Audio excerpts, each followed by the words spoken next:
Bay streets.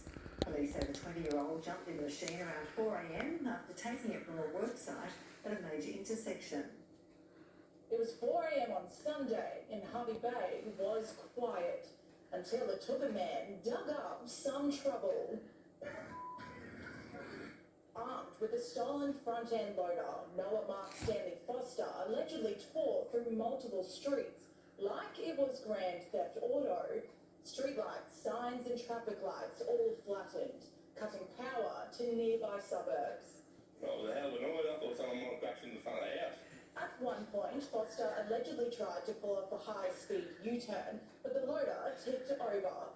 By the time locals came outside, the driver was gone. He got up and ran off. He wasn't even, they come out the front. Police found him a short time later on Periwinkle Crescent. Council crews worked through the morning to clean up the mess, with the loader eventually hauled upright by sunrise. Foster has been charged with a string of offences, including unlawful use of a vehicle, dangerous operation, obstructing police and assaulting an officer.